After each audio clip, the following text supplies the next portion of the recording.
میں ہوں آغا ساجد اور آپ دیکھ رہے ہیں میرا فیس بک پیج اور یوٹیوب چینل۔ ناظرین، ضلع سانگڑ کا ایک گاؤں ہے جمڑاؤ، وہاں پر ایک ایسا افسوسناک واقعہ پیش آیا ہے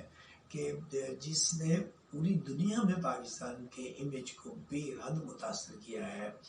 اور ہمارے جو قانون ساز ادارے ہیں ان کے اوپر بھی سوالیہ نشان کھڑے کر دیے ہیں کہ یہ لوگ کیا کر رہے ہیں۔ واقعہ اس طرح سے ہے کہ سمر نامی ایک شخص نے ایک اونٹ رکھا ہوا تھا جو محنت مزدوری کے لیے اسے وہ استعمال کرتا تھا۔ وہ اونٹ چرتے چرتے ایک غلام رسول جعفر نامی وڈیرے کی زمینوں میں جا پہنچا اور کھیت میں داخل ہو گیا۔ اب غلام رسول جعفر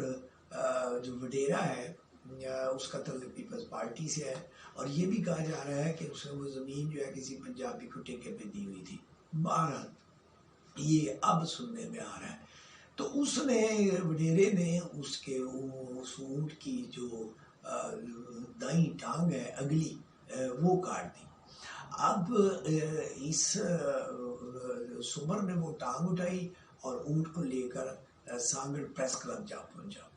یہ بات پھر میڈیا پر وائرل ہو گئی، احمد میر صاحب تک پہنچی۔ احمد میر نے ٹویٹ کیا اور شازیہ مری کو مخاطب کیا جو کہ اس علاقے سے MNA ہے، اور کہا کہ جی آپ ضرور ایکشن لیں گی۔ پھر ایکشن ہوا، پھر گورنر صاحب بھی ہوش میں آ گئے، وزیر اعلیٰ بھی ہوش میں آ گیا، تھانے والے بھی ہوش میں آ گئے، DSP صاحب وہاں جا پہنچے، میڈیکل کی ٹیمیں بھی وہاں پہ جا پہنچی، اور پھر شازیہ مری کا ٹویٹ آیا کہ بھئی وہ ملزمان اور اونٹ کے مالک کے درمیان معاہدات جو ہے وہ آپس میں معاملات طے پا گئے ہیں، اور 2 اونٹ جو ہے اس کو ہم نے سرکار نے بھی دے دیے ہیں اس غریب آدمی کو۔ تو آپ سمجھتے ہی ہیں کہ چونکہ وہ وڈیرا طاقتور تھا اور اس نے ظاہر ہے کہ اس کو تھریٹ کیا ہوگا کہ اگر تیرے اونٹ کی ٹانگ کاٹ سکتے ہیں تو تیری بھی کاٹ سکتے ہیں۔ نتیجہ یہ ہوا ہے کہ اب وہ جو سمر نامی آدمی ہے جس کے یہ اونٹ تھے، وہ بھی اپنے بیان سے پیچھے ہٹ رہا ہے کہ جی پتہ نہیں کس نے اس کی ٹانگ کاٹی ہے۔ پولیس بھی یہی کہہ رہی ہے کہ جی پتہ نہیں کس نے اس کی ٹانگ کاٹی ہے، ہم نے 5 بندے تو پکڑ لی ہیں لیکن ابھی تفتیش جاری ہے کہ یہ ٹانگ کس نے کاٹی ہے، یہ کس کے کہنے پہ کاٹی گئی ہے۔ معاملات طے ہو گئے ہیں، لیکن سرکار نے پرچہ دے دیا ہے، لیکن تفتیش بھی جاری ہے۔ تو آپ پاکستان کے سسٹم کو سمجھ سکتے ہیں کہ یہاں پہ امیر کے لیے قانون اور ہے، غریب کے لیے قانون اور ہے۔ نبی پاک صلی اللہ علیہ وسلم نے فرمایا تھا کہ تم سے پہلی قومیں اسی لیے تباہ برباد ہوئی کہ جب کوئی طاقتور آدمی جرم کرتا تھا تو اسے سزا نہیں دی جاتی تھی، اور جب کوئی غریب اور بے بس اور مظلوم کوئی جرم سرزد کرتا تو اسے عبرت ناک سزا دی جاتی تھی اور اسے نشان عبرت بنایا جاتا تھا۔ دیکھیے رسول اللہ صلی اللہ علیہ وسلم نے میرے پاس کوئی 57 کے قریب حدیث ہیں جو میرے سامنے پڑھی ہیں، جن میں رسول پاک نے جانوروں کے ساتھ صلہ رحمی کے بارے میں حکم دیا ہے۔ میں کچھ حدیث پڑھ رہا ہوں آپ کی انفارمیشن کے لیے کہ حضرت عبداللہ بن عمر فرماتے ہیں رسول پاک نے فرمایا کہ ایک عورت کو بلی کی وجہ سے عذاب دیا گیا کہ اس نے اسے کسی جگہ پر بند کر دیا تھا۔ حضرت ابو ہریرہ فرماتے ہیں کہ ایک کتا پیاس کی وجہ سے کسی کنویں کے گرد گھوم رہا تھا اور قریب تھا کہ وہ پیاس سے مر جاتا۔ بنی اسرائیل کی ایک بدکار فحشہ عورت نے اسے دیکھ لیا اور اپنے موزے اتار کر اسے پانی پلایا، اللہ پاک نے اس کی مغفرت کر دی۔ اسی طرح حضرت ابو ہریرہ سے یہ روایت ہے کہ رسول اللہ فرماتے ہیں کہ ایک شخص کہیں جا رہا تھا، راستے میں اس نے ایک کنواں دیکھا، وہ پیاسا تھا، وہ کنویں میں اتر گیا، پانی پیا، جب باہر نکلا تو اس نے دیکھا کہ ایک کتا پیاس کی وجہ سے ہانپ رہا تھا اور کیچڑ چاٹ رہا تھا۔ تو وہ شخص دوبارہ پھر کنویں میں اترا، اپنے موضوع میں پانی بھر کر لایا اور اسے پلایا، اللہ پاک نے اس کی مغفرت کر دی۔ حضرت عبداللہ بن جعفر فرماتے ہیں کہ رسول اللہ صلی اللہ علیہ وسلم ایک انصاری شخص کے باغ میں داخل ہوئے تو ایک اونٹ نے آپ کو دیکھا تو وہ آپ کی طرف بھاگا چلا آیا اور رو پڑا اور اس کے آنسو گر پڑے۔ حضور نے اپنا دست شفقت اس کے سر پہ رکھا تو وہ خاموش ہو گیا۔ پھر آپ نے اس کے مالک کو بلایا اور کہا کہ اس بے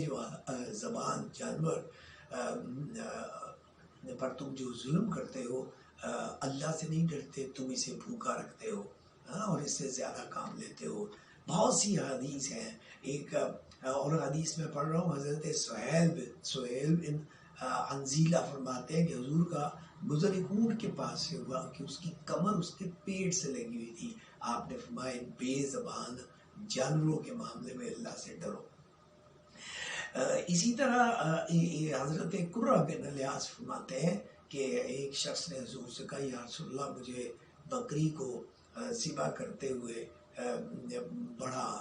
رحم آتا ہے، تو حضور نے فرمایا کہ اگر تجھے بکری پر رحم آتا ہے تو اللہ تعالیٰ تیرے حال پر بھی رحم فرمائے۔ حضرت اسی طرح ایک اور حدیث ہے حضرت عبداللہ بن عمر سے کہ حضور فرماتے ہیں کہ حضور کی اسی جگہ سے گزر رہے تھے تو آپ نے دیکھا کہ کچھ نوجوان ایک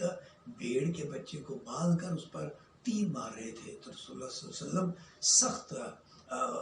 آپ غصے میں آئے اور آپ نے اس سے منع فرمایا اور کہا کہ جانوروں کا مسئلہ مت کرو۔ اور پھر ساتھ یہ بھی کہا جاتا ہے کہ حضور نے یہ بھی کہا کہ جو ان کا مسئلہ کرے گا قیامت کے روز اللہ پاک اس کا مسئلہ کرے گا، یعنی اس کا ہاتھ پاؤں ناک جو کاٹتے ہو کو خدا قیامت کے روز تمہارے ساتھ یہ مسئلہ کرے گا۔ اسی طرح رسول اللہ صلی اللہ علیہ وسلم سے مروی بہت سی حدیث ہیں، میں کتنی کو حدیث پڑھوں، لیکن یہ واقعہ انتہائی افسوسناک ہے، اس کے اوپر جتنا بھی افسوس کیا جائے وہ کم ہے۔ اور اس سے زیادہ افسوسناک امر یہ ہے کہ ہمارے جو حکومتی ادارے ہیں وہ صرف ووٹوں کے چکر میں، ووٹوں کی خاطر جو ہے وہ معاملات کو اس طرح سے سیٹل کر لیتے ہیں۔ لیکن آپ نے دیکھا اس کے اونٹ کی کرانے کی اور بلبلانے کی جو ویڈیو ہے وہ وائرل ہوئی ہے، اور وہ ظاہر ہے کہ اللہ تعالیٰ سے ہی فریاد کر رہا ہے، اور اللہ پاک ہی سب سے بہتر انصاف کرنے والا ہے۔ اپنا خیال رکھیے گا۔ اللہ حافظ۔